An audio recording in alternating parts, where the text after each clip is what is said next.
2020 खत्म हो गया और 2021 में हमारे देश ने, पूरी दुनिया ने कदम तो रख दिया है। न जाने अगले इस कदम का अंजाम क्या होगा, क्योंकि कोरोना पार्ट 2 भी अब दुनिया में आ चुका है और हमारे देश में भी पहुंच चुका है।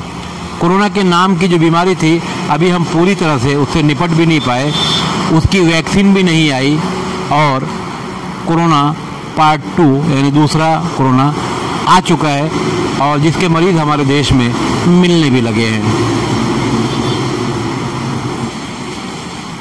हमने कोशिश ये की है कि 2020 में हमने खोया क्या और पाया क्या।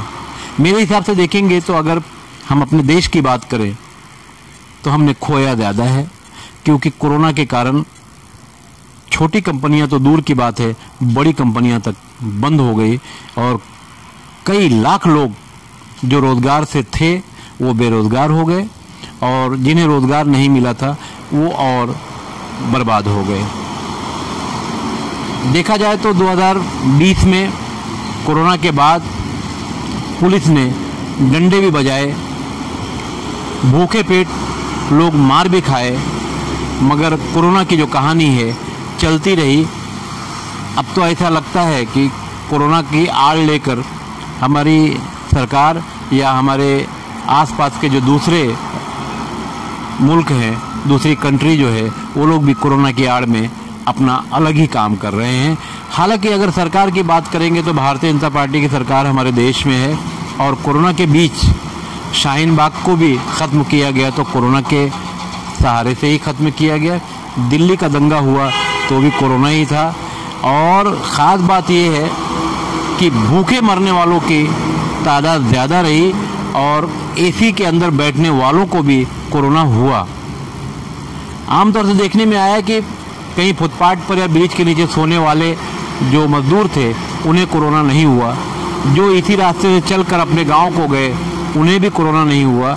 मगर कोरोना की आड़ में सरकार ने जो काम अपना अंजाम दिया उसके कारण भारत के आम नागरिकों का बड़ा नुकसान हुआ। और ख़ास बात यह है कि 2020 ख़त्म तो हुआ और 2021 में कदम भी रख दिया, मगर हमारे देश का अन्नदाता, जिसे हम किसान कहते हैं, पिछली सरकारों ने नारा भी लगाया था जय जवान जय किसान का, मगर किसान आज बेहाल है और दिल्ली की सीमा पर कड़ी ठंडी में खुले आसमान के नीचे रास्ते पर बैठा हुआ है और अब तक 42 लोग यानी 42 किसान शहीद हो चुके हैं और सरकार इनकी बातों को सुनने के लिए तैयार नहीं है। सरकार अपनी डफली बजा रही है। हालांकि सरकार ने कोरोना के बीच यानी 2020 में अपनी डफली बजाई है। जब अपना काम था तो कोरोना नहीं था और जब अपना काम नहीं था तो कोरोना आ गया। बहरहाल मैं उम्मीद करता हूँ, मेरे सहयोगी सुल्तान कुरैशी भी उम्मीद करते हैं कि 2021 हम सभी भारतीयों के लिए, पूरी दुनिया के लिए अच्छा होगा, सुंदर होगा।